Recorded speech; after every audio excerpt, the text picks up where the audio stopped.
dream vacation to Malaysia starts from ₹24,999 only with GT Holidays. நீங்க majority இல்லாத போது இந்த அளவுக்கு ஆணவத்தோட நடந்துக்கிறீங்கன்னா உங்களோட செயல்பாடு வந்து மக்கள் பார்த்துட்டு தான் இருக்காங்க. அடுத்த வாட்டி இதை விட வீட்டுக்கு அனுப்புவாங்க உங்களை. நிதியமைச்சர் போய் என்னைக்காவது மக்களை சந்திச்சு மக்கள் கிட்ட வாக்கு கேட்டிருந்தாங்கன்னா மக்களோட வேதனை என்ன, வலி என்ன, துன்பம் என்னன்னு தெரிஞ்சிருக்கும். அவங்க நேரடியா கொல்லப்புறமா வந்துடுறாங்க அமைச்சர் பதவிக்கு. கொல்லப்புறமா வந்தவொன்னா அவங்களுக்கு மக்களை பத்தி எந்த இடத்துலயும் கவலை இல்லை, மக்களோட வலி என்னன்னு தெரியல, வேதனை என்னன்னு தெரியல. கேட்டா நான் வெங்காயம் சாப்பிடாத ஒரு நிதி அமைச்சர் என்ன பண்றது? தமிழ்நாட்டை பத்தி கண்டுக்கல அப்படின்னா என்ன அர்த்தம், எப்படி புரிஞ்சுக்கிறது? ஆணவத்தோட உச்சத்துல உட்கார்ந்து இருக்காங்க. தன்னை மீறின ஒண்ணு இல்லைன்ற மாதிரி அவங்க நினைச்சுன்னு இருக்காங்க. அதுதான் சர்வாதிகாரம்னு சொல்லுங்க. சுட்டு சாவடிச்சிங்க, லாரி ஏத்தி சாவடிச்சிங்க, கார் விட்டு ஏத்தி சாவடிச்சிங்க, எல்லாரும் பார்த்தோம். அவங்களுடைய கோரிக்கைகள் ஏதாவது ஒண்ணு நிறைவேற்றினீங்களா? எம்எஸ்பி பத்தி பேசிருக்கீங்களா? பெரும்பான்மை இல்லாத ஒரு ஆட்சி, நீங்க பட்ஜெட்ல நிதி ஒதுக்கும் போது தமிழ்நாட்டுக்கு எவ்வளவு பெரிய துரோகம் செய்றீங்க. நாங்க கேட்ட சென்னை மெட்ரோ திட்டத்துக்கான 2ஆம் கட்ட பணிக்கு இதுவரைக்கும் நிதியை பத்தி நீங்க பேசவே தயாரா இல்ல. தமிழ் என்ற வார்த்தையை பயன்படுத்தல. வழக்கமா சொல்ற திருக்குறளும் இந்த வாட்டி இல்ல. அப்ப எங்களுக்கு ஒண்ணுமே இல்ல. அப்ப இந்த நாட்டுடைய கூட்டாட்சி தத்துவத்திற்கு என்ன மரியாதை இருக்குன்னு கேட்கிறேன். எதை பத்தியும் பேச தயாரா இல்லாத ஒரு பிரைம் மினிஸ்டர், அவங்களுக்கு ஏத்த மாதிரி ஒரு நிதி அமைச்சர்.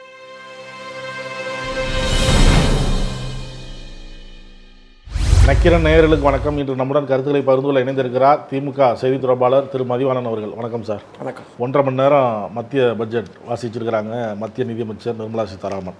பல்வேறு அறிவிப்புகளை வெளியிட்டிருக்கிறாங்க. இது எப்படி பார்க்குறீங்க? இல்லை, அதாவது இந்த நாடு பார்த்த பிரதமர்களில் மோசமான பிரதமர் யாருன்னா மோடி அவர்கள் தான். ஏன் நாங்கள் இதை ஒவ்வொரு தடவையும் பதிவு பண்ணுறோம்னா, ஒரு பட்ஜெட், ஒரு ஒன்றியத்துக்கு போட வேண்டிய ஒரு பட்ஜெட்டை 2 மாநிலங்களுக்கு பட்ஜெட் போட்டு வச்சுருக்காரு. அதை கேட்டால் ஒன்றிய பட்ஜெட் சொல்கிறாரு. தன்னுடைய ஆட்சி தக்க வைக்கணும் என்பதற்காக பீகாரையும் ஆந்திராவையும் திருப்திப்படுத்தணுன்றதுக்காக நிதிஷ்குமாரையும் சந்திரபாபு நாயுடுக்காக இந்த பட்ஜெட்டை வாசிச்சுட்டு இது ஒன்றியத்துக்கான பட்ஜெட்டுன்னு சொல்கிறார். இதை எப்படி நம்ம ஏற்றுக்க முடியும்னே தெரியல. வழக்கமாக இந்த 10 வருஷம் ஆட்சியில் பார்த்திங்கன்னா மோடி ஆட்சியில் ஒன்றிய பட்ஜெட்டுன்றது எப்படி இருக்கும்னா, தமிழ்நாடு, திருக்குறள் இந்த மாதிரியான வார்த்தைகளாவது இருக்கும். ஆனால் இந்த வாட்டி அந்த வார்த்தைகள் கூட அவர் சொல்ல தயாராக இல்லை. அதுக்கு காரணம் என்னன்றது வந்து மோடி அவர்கள் சிந்திக்கணும். ஒரு தடவையாவது மக்களுக்காக பட்ஜெட் போட்டாங்கன்னா நல்லா இருக்கும். ஒரு தடவை கூட அவங்க மக்களுக்காக பட்ஜெட் போடாமல் தன்னுடைய நண்பர்களுக்காக பட்ஜெட் போடுறாங்க. இந்த இடத்துலையுமே நீங்கள் பார்த்தீங்கன்னா அதானிக்கும் அம்பானிக்கும் தான் அவங்க பட்ஜெட் போட்டிருக்காங்க. கார்ப்பரேட் டேக்ஸ் 40% 34% குறைச்சிருக்காங்க. அப்போ உங்களுடைய நோக்கம் என்ன? யாருக்காக நீங்கள் ஆட்சி செய்கிறீங்க அப்படின்னு பார்த்தா திரும்பவும் இந்த ஆட்சியை கார்ப்பரேட்டுக்காரங்களுக்காக தான் நீங்கள் நடத்துகிறீங்க. அப்போ ஏழைகளுக்காக நீங்கள் எந்த திட்டங்களையும் நிறைவேற்ற மாட்டீங்களா? எத்தனை தடவை தான் நீங்கள் அடிப்பட்டாலும் மக்கள் உங்களை புறக்கணிச்சாங்க, நீங்கள் திருந்தாமல் ஏன் அப்படி இருக்கீங்க? ஒரு பட்ஜெட் ஆட்சிக்கு வந்திருக்கீங்க, பெரும்பான்மை இல்லாத ஒரு ஆட்சி. நீங்கள் பட்ஜெட்டில் நிதி ஒதுக்கும் போது தமிழ்நாட்டுக்கு எவ்வளோ பெரிய துரோகம் செய்கிறீங்க. நாங்கள் கேட்ட சென்னை மெட்ரோ திட்டத்துக்கான 2ஆம் கட்ட பணிக்கு இதுவரைக்கும் நிதியை பற்றி நீங்கள் பேசவே தயாராக இல்லை. தமிழ்நாடு வச்சு அடுத்தடுத்த ஆண்டுகளில் வருங்கிறாங்களா பாஜகறாங்க. இது தொடர்பாக கேட்கும் பொழுது தமிழ்நாட்டில் மெட்ரோ திட்டங்கள் உள்ளிட்ட இதுக்கு நிதி கேட்டாங்க முதலமைச்சர். அதை பற்றி அறிவிப்புலாம் இல்லை. அப்படிங்கிறப்ப இந்த ஒரு பட்ஜெட்டோட சரியா அடுத்தடுத்த ஆண்டு நிதி நிலை அறிக்கையில் வரப்போகுது. இல்லை, அந்த ஒரு சினிமா படத்தில் வசனம் வரும், இது வரைக்கும் என்ன செஞ்சேன், ஒன்றுமே இல்லை, அதே தான் இப்போ திரும்பவும் அப்படின்னு சொல்லி ஒரு காமெடியாக ஒரு சீன் வரும் பார்த்தீங்களா? அதே தான். நீங்கள் ஒன்றும் புதுசாக பட்ஜெட் வாசிக்கல. 10 தடவை பட்ஜெட் வாசிச்சிருக்கீங்க. இது 11வது பட்ஜெட்டு. நிர்மலா சீதாராமன் வாசிக்கிற பட்ஜெட் இது 7வது பட்ஜெட்டு. எத்தனை தடவை நீங்கள் தமிழ்நாட்டுக்கு கேட்ட நிதியை ஒதுக்கியிருக்கீங்கன்னு கொஞ்சம் சிந்திச்சு பார்க்கணும்ல. அப்போ நீங்கள் எந்த இடத்துலையுமே நிதி கொடுக்க தயாராகவே இல்லையே. நிதி கொடுக்க தயாராக இல்லாத போது நீங்கள் பொய்யான வாக்குறுதியை மட்டும்தான் கொடுக்குறீங்களே தவிர திரும்ப நாங்கள் அடுத்த பட்ஜெட் வரைக்கும் நாங்கள் காத்திருக்கணும்னா சென்னை மெட்ரோ ரயில் திட்டத்துக்கான நிதி எந்த வருஷம் ஒதுக்க வேண்டிய நிதி ஏன் இது வரைக்கும் ஒதுக்கலை? அதை பற்றியே நீங்கள் பேசலையே. நான் தான் சொல்கிறேன்ல, தமிழ்நாடுன்ற ஒரு வார்த்தையை நீங்கள் படுத்தலை, தமிழ்ன்ற வார்த்தையை பயன்படுத்தலை. வழக்கமாக சொல்கிற திருக்குறளும் இந்த வாட்டி இல்லை. அப்போ எங்களுக்கு ஒன்றுமே இல்லை. அப்போ இந்த நாட்டுடைய கூட்டாட்சி தத்துவத்திற்கு என்ன மரியாதை இருக்குன்னு கேட்குறேன். பல்வேறு ஒன்றியங்களை இணைச்சி தானே இந்த நாட்டை உருவாக்குனீங்க. அப்போ எல்லாரையும் ஒரே மாதிரி தானே பார்க்கணும். ஒரு கண்ணில் சுண்ணாம்பு ஒரு கண்ணில் வெண்ணெயை வச்சு பார்த்தா இது என்ன வகையான நியாயம் அப்படின்னு ஒரு கேள்வி இருக்குல்ல. நீங்கள் உங்கள் ஆட்சியை தக்க வச்சுக்கணுன்றதுக்காக நீங்கள் நிதிஷ்குமாருக்கும் சந்திரபாபு நாயுடுக்கும் வந்து நிதி அதிகமாக வாரி கொடுத்துருக்கீங்க. நீங்கள் ஏன் உங்களுக்கு கொடுத்தீங்கன்னு நாங்கள் கேட்கல, எங்களுக்கு ஏன் கொடுக்கலன்னு கேட்குறீங்க. இது எங்களோட உரிமை. வரி மட்டும் வாரி எடுத்துக்கிறீங்கல்ல.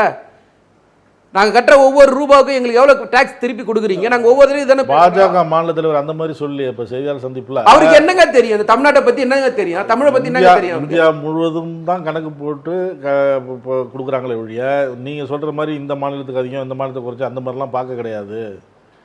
இப்போ ஆந்திராவுக்கு கொடுத்துருக்குறாங்க அப்படின்னா ஆந்திரா தெலுங்கானா பிரியும் பொழுதே இவ்வளவு நிதி ஒதுக்கப்படணும்னு கணக்கு இருந்திருக்கு, அதன்படி தான் கொடுக்கப்படுது. ரொம்ப நாளாக கேட்டுட்டு இருக்கிறாங்க. இல்லைங்க, ஆந்திரா நீங்கள் தெலுங்கானா பிரிக்கப்படும் போது நீங்கள் கொடுத்தீங்க அப்படின்னு சொன்னால் ஏற்கனவே அறிவிக்கப்பட்ட எய்ம்ஸுக்கான நிதி எங்கே வாங்க சொன்னீங்க? எங்களை எல்லா எய்ம்ஸுக்கும் எங்கே நிதி ஊற்றுது? ஒன்றிய அரசு கொடுத்த நிதி. ஆனால் நாங்கள் மட்டும் போய் பேங்க்கில் கடன் வாங்கணுன்றதுக்கு நீங்கள் எங்களுக்கு எதுக்கு அந்த எய்ம்ஸ் தரணும்? நாங்களே வந்து ஆட்சிக்கு வந்த 3 வருஷத்துலேயே வந்து கலைஞர் பன்னோக்கு மருத்துவமனை திறந்துட்டுமே கிண்டியில். அப்போ நாங்கள் எவ்வளோ திட்டத்தை எங்கள் நிதியிலேருந்து போட்டு செய்கிறோம், நீங்கள் எங்ககிட்டேருந்து வாங்குற வரி பணத்துக்கு ₹1 திரும்பி கொடுங்க நீங்கள் தயாராக இல்லைன்னா இது கூட்டாட்சியே கிடையாது. இது சர்வாதிகாரத்தோட உச்சம். மோடி கொஞ்சம் தன்னை மாற்றிக்கணும், இல்லைன்னா இந்த பட்ஜெட்டே அவங்க திரும்ப மாற்றி வாசிக்கணும். எல்லாருக்கும் ஒரே மாதிரியான நிதி ஒதுக்கணும். நாங்கள் வரி மட்டும் இப்போ வளர்ச்சி அடைந்த மாநிலங்களுக்கு முழுசாக நீங்கள் நிதி குறைக்கிறீங்கன்னா என்ன அர்த்தம்னு கேட்குறோம். அது எவ்வளோ பெரிய சார் மழை வெள்ளம் போன ஒரு வருஷம் மழை வெள்ளம் வந்தது. ஒன்றிய நிதி அமைச்சர் வந்தாங்க, பாதுகாப்புத்துறை அமைச்சர் ராஜ்நாத் சிங் வந்தார், எல்லாரும் வந்து பார்த்தாங்க. மழை வெள்ள நிவாரண நிதி இன்னைக்கு பீகாருக்கு ஒதுக்குறீங்க, ஜார்க்கண்டுக்கு ஒதுக்குறீங்க, சிக்கிம் அசாமுக்கு ஒதுக்குறீங்க, எங்களுக்கு ஏன் ஒதுக்கல? அப்போ எங்கள் மேலே என்ன வஞ்சனை உங்களுக்கு? அப்போ இந்த பட்ஜெட் முழுக்க முழுக்க உங்கள் நண்பர்களுக்காக நீங்கள் வாசிக்கப்பட்ட பட்ஜெட்டு. எங்களுக்குன்னு இல்லை, ஒட்டுமொத்த தமிழ்நாட்டு மக்களையும் நீங்கள் முழுசாக புறக்கணிச்சிருக்கீங்க. இப்போ தளபதி பார்த்தீங்கன்னா நிதி ஆயோக் கூட்டத்தையே இப்போ புறக்கணிச்சிருக்காரு. ஏன் நீங்கள் வந்து ஒரு கூட்டாட்சி மாதிரி இந்த நாட்டை எடுத்துன்னு போக மாட்டீங்கன்னு கேட்குறாரு. ஒரு சர்வாதிகாரமாக எடுத்துன்னு போய் என்ன பண்ண போகிறீங்க? எவ்வளோ சர்வாதிகாரி இந்த உலகம் பார்த்துருக்கு. ரொம்ப நாள் ஆகாது உங்களுக்கு. 303லேருந்து 240க்கு வந்துட்டீங்க. வந்துட்டு ஆட்சி பிடிச்சி உட்கார வச்சுன்னு இருக்கீங்க. அதுக்காக நீங்கள் கொடுக்குறீங்க. ரொம்ப நாள் அதுவும் இருக்காது. உங்களை நீங்கள் மாற்றிக்கிட்டா நல்லது. அரசே நெல்லை அறுத்து சமைச்சு போட்டால் பல நாட்களுக்கு வரும். யானையை அந்த களத்தில் விட்டோம்னா எல்லாம் மிதித்து தான் தின்னது போக எல்லாம் மிதித்து வீணாகிடும். அது மாதிரி ஒரு அரசுக்கு எல்லாம் தெரியும் யாருக்கு எவ்வளோ கொடுக்கணுங்கிறது. அப்படின்லாம் கடந்த காலங்களில் நிதியமைச்சர் பேசினாங்க, செய்யுள்லாம் விளக்கணம் கொடுத்தாங்க, திருக்குறள் விளக்கம்லாம் கொடுத்தாங்க. அப்படியேற்பட்ட நிதியமைச்சர் தமிழ்நாடுங்கிற வார்த்தையே உச்சரிக்கலை அப்படின்னு சொல்கிறீங்க. ஆமாம், அதான உண்மை. இப்போ 2019 பார்த்தீங்கன்னா புறநானூறு பாட்டு அவங்க பாடி பட்ஜெட்டில் சொன்னாங்க. 2020 பார்த்தீங்கன்னா திருக்குறள் ஆத்திச்சுவடி பாடுறாங்க. 2021 திருக்குறளை மேற்கோள் காட்டுறாங்க. நாங்கள் என்ன கேட்குறோன்னா இப்போ 2024 ஆயிடுச்சு. இந்த பட்ஜெட்டில் நாங்கள் ஒரு நிதி கட்டுறோம்ல, நாங்கள் ஒரு நிதி கொடுக்குறோம்ல, எங்களுக்கு எங்கே திருப்பி கொடுக்குறீங்கன்னு தான் நாங்கள் கேட்குறோம். இதே கேள்வி தான் நாங்கள் கேட்குறோம். எப்பயுமே ₹1 கொடுத்தா எங்களுக்கு 29 பைசா தான் கொடுக்குறீங்க நாங்கள் ஒவ்வொரு மேடையிலையும் குறிப்பிட்டு சொல்கிறோம். ஆனால் உங்களுடைய ஆட்சி நடத்துகிற உத்தரப்பிரதேசத்துக்கு ₹1 கொடுத்தா ₹2.73 கொடுக்குறீங்க. அது எந்த அடிப்படையில் கொடுக்குறீங்கன்றது கேள்வி இருக்குல்ல. அப்போ எங்களுடைய வளர்ச்சி திட்டங்களுக்கு ஒரு ஒன்றிய அரசு என்ற அடிப்படையில் நீங்கள் என்ன எங்களுக்கு செஞ்சீங்கன்ற ஒரு கேள்வி நிற்குது. எதுவுமே செய்ய மாட்டீங்க. மாற்றாந்தாய் மனப்பான்மை கூட இல்லை, அதை விட மோசமாக நடந்துக்கிறீங்க நீங்கள். அன்னைக்கு நீங்களும் இப்போ ஒரு வருஷத்துக்கு மேலாக 2 வருஷமாக சொல்லிட்டு வரீங்க, ₹1 கொடுத்தா 29 பைசா 27 பைசா இவ்வளோ தான் கொடுக்குறாங்க அப்படின்லாம் சொல்லிட்டு வரீங்க. இவ்வளவு வலியுறுத்தியும் முதலமைச்சர் இந்த பட்ஜெட் ஆரம்பிக்கிறதுக்கு முன்னாடி ஒரு அறிக்கை வெளியிட்டார், எங்களுக்கு என்னென்னது தேவை இருக்குது அப்படின்னு சொல்லி. அதையும் மீறி எதுவும் கொடுக்கல, தமிழ்நாட்டை பற்றி கண்டுக்கல அப்படின்னா என்ன அர்த்தம்? எப்படி புரிஞ்சுக்கிறது? இது ஒன்றும் பிரச்சனை இல்லை. ஆணவத்தோட உச்சத்தில் உட்காந்துருக்காங்க. தன்னை மீறின ஒன்றும் இல்லைன்ற மாதிரி அவங்க நினச்சின்னு இருக்காங்க. அதுதான் சர்வாதிகாரம்னு சொல்கிறோம். நீங்கள் சர்வாதிகாரிகள் இப்படி தான் நடந்துப்பாங்க. தனக்கு வேண்டப்பட்டவங்களுக்கு ஒரு மாதிரியும் எல்லாருக்கும். நீங்கள் ஒரு ஜனநாயக நாட்டுடைய பிரதமராக இருக்கீங்க. ஒரு ஜனநாயக நாடுன்னா என்ன? எல்லாருக்கும் சமமாக நீங்கள் பார்க்கணும். ஏன் நீங்கள் சமமாக பார்க்கலன்னு தான் நாங்கள் திரும்ப கேட்குறோம். நீங்கள் எத்தனை நாள் நாங்கள் கேட்குற நிதிகள் எதையுமே நீங்கள் கொடுக்கறது இல்லை. இப்போ நான் சொன்னேன், மழை வெள்ள நிவாரண நிதி கொடுக்கறது இல்லை. நீங்கள் சென்னை மெட்ரோ ரயில் திட்டத்துக்கு நிதி கொடுக்கறது இல்லை. எய்ம்ஸோட கண்டிஷன் இன்றைக்கி தான் ஆரம்பிச்சிருக்கீங்க. இதெல்லாம் பார்த்தா என்ன நினைக்கிறது உங்களை? அப்போ நீங்கள் ஆணவத்தோட உச்சத்தில் இந்த கூட்டாட்சி தத்துவத்தை மதிக்காமல் நீங்கள் நடந்துக்கிட்டு இருக்கீங்க. இதுதான் யதார்த்தமான உண்மை. பிஜேபிக்காரங்க இதை ஏற்றுக்கினாலும் சரி ஏற்றுக்கலாலும் சரி, இதான் நிதர்சனமான உண்மை. இங்கே பேசுகிற வீரவசனம் பேசுகிற இருக்கட்டும், இல்லை பிஜேபிக்காரங்க யார் வேணா இருக்கட்டும், என்ன வாங்கி கொடுத்தீங்கன்னு ஒரு கேள்வி இருக்குல்ல. எத்தனை ரயில்வே பற்றி ஒரு வார்த்தை பேசுனீங்களா இன்னைக்கு பட்ஜெட்டில்? ரயில்வே துறையை பத்தி ஒரு வார்த்தை பேசல. ரயில்வே துறைக்குன்னு தனி பட்ஜெட் இல்லை இவங்க ஆட்சிக்கு வந்ததுக்கு அப்புறம். ரெண்டுத்துக்கு ஒரே பட்ஜெட் தானே. ரயில்வேல இன்னைக்கு எவ்வளவு விபத்து நடக்குது அதை பத்தி எங்கேயாவது நிதியமைச்சர் பேசினாங்களா? நீங்க மெஜாரிட்டி இல்லாத போதே இந்த அளவுக்கு ஆணவத்தோட நடந்துக்கிறீங்கன்னா உங்களோட செயல்பாடு வந்து மக்கள் பார்த்துட்டு தான் இருக்காங்க. அடுத்த வாட்டி இதை விட கீழே வீட்டுக்கு அனுப்புவாங்க. உங்களை வெயிட் பண்ணுங்க, ரொம்ப நாள்லாம் இல்லை. அவங்க சொல்றாங்க நீங்க நினைக்கிற மாதிரி பிரிச்சுலாம் பார்க்கல, பொதுவாக கரெக்டாக எல்லாருக்கும் எல்லாமேங்கிற மாதிரி தான் அவங்களும் பண்ணியிருக்கிறாங்க. இப்போ மேலும் 3 கோடி வீடு கட்டு திட்டத்துக்கு நிதி ஒதுக்கீடு, முத்ரா கடன் 20 லட்சமாக உயர்வு, நாடு முழுவதும் புதிதாக பாண்டு தொழில் பூங்கா, இந்த மாதிரி பல்வேறு திட்டங்கள் அவங்களும் அடுக்குறாங்களே. இல்லை நான் என்ன கேட்குறேன்னா, சிறப்பு நிதின்னு கொடுக்குறீங்களா ஆந்திராவுக்கு? மழை வெள்ளம் வந்து நாங்க பாதிக்கப்பட்டோம்ல, நாங்க ஒரு நிதி ஆந்திரா தெலுங்கானா பிரிக்கும் போதே வச்ச கோரிக்கை அது. ரொம்ப நாளா கேட்டுட்டு இருக்காங்க. நீங்க சொல்றீங்க சார், நாங்க என்ன கேட்கறோம்னா என்ன செஞ்சீங்க, அவுட்புட் என்னன்னு நாங்க கேட்கறோம். இதுதான் நாங்க கேட்கற ஒரே கேள்வி. நீங்க மாற்றாந்தாய் மனப்பான்மையோட தான் நடந்துக்கிறீங்கன்னு நாங்க சொல்றோம். நீங்க கோவை மதுரை மெட்ரோ ரயில் திட்டத்தை பத்தி இங்க எது ஒரு வார்த்தை கூட பேசல இந்த பட்ஜெட்ல. அவங்க நிர்மலா சீதாராமன் இன்னைக்கு ஒரு பட்ஜெட் வாசிக்கிறாங்க, தாம்பரம் செங்கல்பட்டு இடையே மேம்பால விரைவு சாலை திட்டத்தை பத்தி ஒரு இடத்துல பேசல. அப்ப நீங்க யாருக்கு ஆட்சி செய்யறீங்க? தமிழ்நாட்டில் புது ரயில்வே திட்டங்கள் எதுவுமே இல்லை. ரயில்வேன்ற வார்த்தையை பயன்படுத்தல உங்க பட்ஜெட்ல. அப்புறம் எதுக்கு இந்த பட்ஜெட்? ஆந்திராவையும் பீகாரையும் மட்டும் போட்டு மாநில பட்ஜெட்டா அறிவிச்சுட்டு போங்க. ஒன்றிய பட்ஜெட் எதுக்கு பேசுறீங்க? ஒரு ஒன்றிய பட்ஜெட்னா ஒட்டுமொத்த நாட்டுக்கான பட்ஜெட்டா இருக்கணும்லன்னு கேட்கறேன். முழுக்க முழுக்க ஆந்திராவுக்கும் பீகாருக்கும் உள்ள பட்ஜெட் அப்படித்தானே இருக்கு. எங்களோட எந்த ஒரு கோரிக்கையுமே நீங்க நிறைவேற்றலையா? எந்த ஒரு கோரிக்கையுமே நீங்க நடைமுறைப்படுத்தவே இல்லை இந்த ஆட்சியில. இந்த பட்ஜெட்ல முழுக்க முழுக்க சார் போலியான வாக்குறுதி மட்டும் தான் நீங்க கொடுக்குறீங்க. வேற என்ன இந்த பட்ஜெட்ல கொடுத்துருக்கீங்க? நீங்க முத்ரா கடன் கொடுக்குறேன்றீங்க. முத்ரா கடன் வந்து எத்தனை பேருக்கு கொடுத்துருக்கீங்க? ஒரு பட்டியலை வெளியில சொல்லுங்க. எந்த பட்ஜெட்லயுமே சொல்ல மாட்டீங்களே. யார் யார் கொடுத்துருக்குன்னு வெளிப்படையா நீங்க காட்டுங்க. அதை சொல்றீங்க, ஆனா இந்த மாதிரி இருக்கு இந்த மாதிரி இருக்குன்னு சொல்றீங்க. எங்க புதுசாக வேலைக்கு சேர்ந்தவங்களுக்கு 1 மாதம் சம்பளம்லாம் சொல்றாங்க. மாணவர் உயர்கல்விக்கு 10 லட்சம் வரைக்கும் கடன் அப்படிங்கிறாங்க. இப்போ உங்களுக்கு திட்டங்கள் இல்லை. திமுகவுடைய தேர்தல் அறிக்கையை நீங்க கட் காஃபி பேஸ்ட் பண்ணி தான் நீங்க திட்டத்தை நீங்க அறிவிக்கிறீங்க. நான் அதை அடுத்தது பேசணும்னு நினைச்சேன். நீங்கள் இன்றைக்கி சொல்கிறீங்கல்ல, வேலைக்கு போகிற பெண்களுக்கு வந்து நாங்கள் விடுதி கட்டுவோம்னு சொல்லி இன்றைக்கி பட்ஜெட் சொல்லியிருக்காங்க. நாங்கள் திமுக ஆட்சிக்கு வந்து திராவிட மாடல் ஆட்சியில் வந்து இன்றைக்கி தோழி விடுதின்னு சொல்லி நாங்கள் ஏற்கனவே கட்டிட்டோமா? அதை நாங்கள் கட்டின திட்டத்தை நீங்கள் பேரை மாற்றி கட் காப்பி பேஸ்ட் பண்ணி நீங்கள் வேறு ஒரு பேர் வச்சு நடத்தினா அதுக்கு பேர் என்ன? நாங்கள் நான் முதல்வன் திட்டம்னு சொல்லிட்டோம். இன்றைக்கி அந்த அம்மா பட்ஜெட்டில் என்ன சொல்கிறாங்க? 1 கோடி பேர் இளைஞர்களுக்கு வந்து பயிற்சி முகாம் நடத்துவோம்னு பேசுகிறாங்க. அப்போ நான் முதல்வன் திட்டத்தில் நாங்கள் 28 லட்சம் பேருக்கு ஆல்ரெடி நாங்கள் பயிற்சி கொடுத்துருக்கோமே. அப்ப எங்க திட்டத்தை தானே நீங்க நிறைவேற்றுறீங்க. காங்கிரஸோட தேர்தல் அறிக்கையில வந்து ஏஞ்சல் வரி நீக்கப்படும் சொல்றாங்க. அதை தானே நீங்க பண்ணிருக்கீங்க. அப்ப திமுகவோட தேர்தல் அறிக்கை, காங்கிரஸோட தேர்தல் அறிக்கை தான் நீங்க நடைமுறைப்படுத்தினீங்க. இந்த பட்ஜெட்ல சொல்லியிருக்கீங்க. சோ அப்ப நீங்க சொந்தமா எதையுமே செய்யல. நீங்க ஒரு தேர்தல் வாக்குறுதி கொடுத்தீங்களே இந்த தேர்தலுக்கு, அதை பத்தி எங்கேயுமே நீங்க பேச தயாராகவே இல்லையே. நீங்க ஒரு விஷயம் வந்து வேலை வாய்ப்புக்கான ஊக்கத்தொகை கொடுப்பேன்னு சொல்றீங்க. ஆமா, 1 மாதம் சம்பளம் ஊக்கத்தொகைன்னு பேசுறீங்க. அது யாரோட தேர்தல் அறிக்கையில் இருக்கு? திமுக தேர்தல் இருக்கிறது, காங்கிரஸோட தேர்தல் அறிக்கையில் இருக்கு. அதை எடுத்து நீங்க கொடுத்துட்டு நீங்க உங்க பேர் வச்சுன்னு போவீங்களா? இப்போ அப்ப நாங்க நடைமுறைப்படுத்திட்டு இருக்கோமே, அப்ப நாங்க என்ன பண்றது? எங்களுக்கு எங்க இந்த நிதி வரும்? அந்த நிதி யார் கொடுப்பா? அப்ப அந்த நிதி கொடுக்க தானே நீங்க, அந்த நிதி கொடுக்க நீங்க தயாராகவே இல்லையே இன்னைக்கு. அப்ப நீங்க ஆட்சி யாருக்கு நடத்துனீங்க? இந்த பட்ஜெட் யாருக்கு போடுறீங்க? அம்பானிக்கு, அதானிக்கு, நிதிஷ்குமாருக்கு, சந்திரபாபு நாயுடுக்கு தான் போடுறீங்க. இந்த 4 பேர் உங்களை தூக்கி போய் அடங்கு பண்ணுவாங்க. இதான் நடக்க போகுது பாருங்க.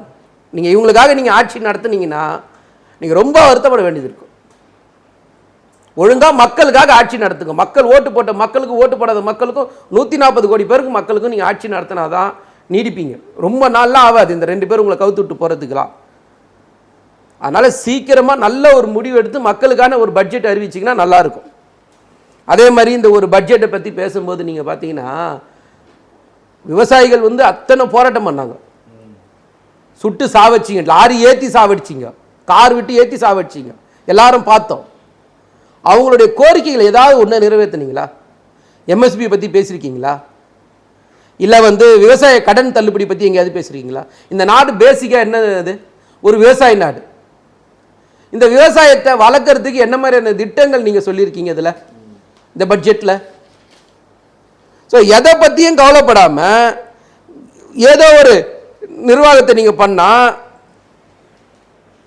இந்த பட்ஜெட்டு மக்கள் மனசில் எப்படி போய் சேரும்?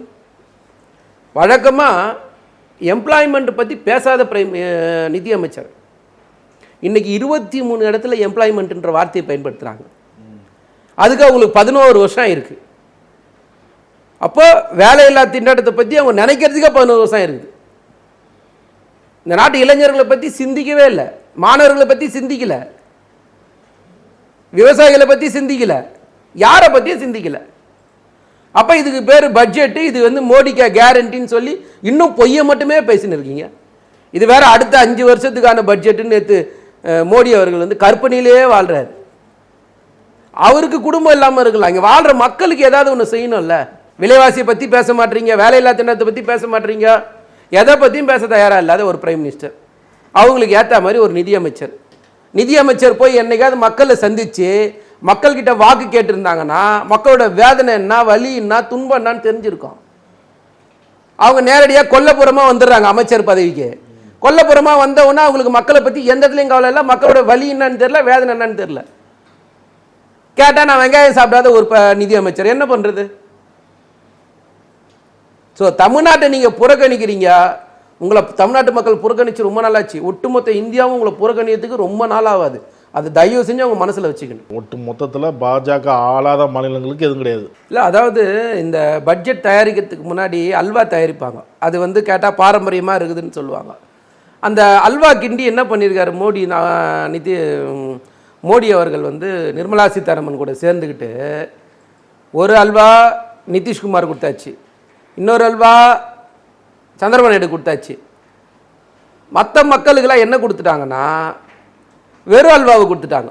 என்ன எப்படின்னு சொல்கிறேன்னா, வழக்கமாக இந்த இதில் பட்ஜெட்டில் பார்த்தீங்கன்னா வழக்கமாக இருக்கிற தமிழ் இல்லை, வழக்கமாக இருக்கிற நிதி இல்லை, வழக்கமாக இருக்கிற தமிழ்நாட்டு மக்களை பற்றியான கவலையும் இல்லை. இந்த மாதிரி வந்து ஒரு மோசமான ஒரு பிரதமர், மோசமான ஒரு பட்ஜெட்டை இது வரைக்கும் நாம் வந்து வரலாறில் பார்த்ததே இல்லை. வெகு விரைவில் நான் இங்கே திரும்பவும் சொல்கிறேன், தேர்தலுக்கு முன்னாடி தான் யாரும் இங்கே நிரந்தரம் இல்லை. முதல்ல அதை மோடி அவர்கள் உணர்ந்தாருன்னா ரொம்ப நல்லது. இவர் அல்வா கொடுக்கலான்னு நினைக்கிறாரு, மக்கள் இவருக்கு அல்வா கொடுக்கறதுக்கு ரொம்ப நாள் ஆகாது, அன்னைக்கு உணர்வார். ஏன்னா இப்போவே காசியில் 3 சுற்று வந்து பின்தங்கி தான் இருந்தார். ஏதோ கடைசி நேரத்தில் அவர் ஜெயிச்சிட்டாரு. அடுத்த வாட்டி அதே காசி எந்த கங்கை தாய் அவரை தத்தெடுத்ததுன்னு அவர் நினச்சாரோ, தயவு செஞ்சு நாங்கள் சொல்கிற ஒரு விஷயம் என்னென்னா, முதல்ல இந்த தெய்வத்துக்கூடலாம் பேசுகிறத விட்டுட்டு தயவு செய்து மக்கள்கிட்ட வாங்க, மக்களோட பழகுங்க, மக்கள்கிட்ட பேசுங்க, மக்களோட தேவையை சரி பண்ணுங்க. அதுக்கு தான் நீங்கள் பிரதமர். திரும்ப நான் தெய்வத்துக்கிட்ட பேசுகிறேன், தெய்வத்தோட வாழ்கிறேன்னு சொல்லிவிட்டு எங்களெல்லாம் ஏமாத்துறத தயவு செஞ்சு இதோட நிறுத்திக்கிட்டா நல்லது. ரொம்ப நன்றி சார். நக்கீரன் டிவிக்கு சப்ஸ்கிரைப் செய்யுங்கள். உங்கள் ஆதரவே எங்கள் பலம். ஆசிரியர்களுக்கு நண்பனாகவும் மாணவர்களுக்கு ஆசானாகவும் திகழும் தேர்வு வழிகாட்டி.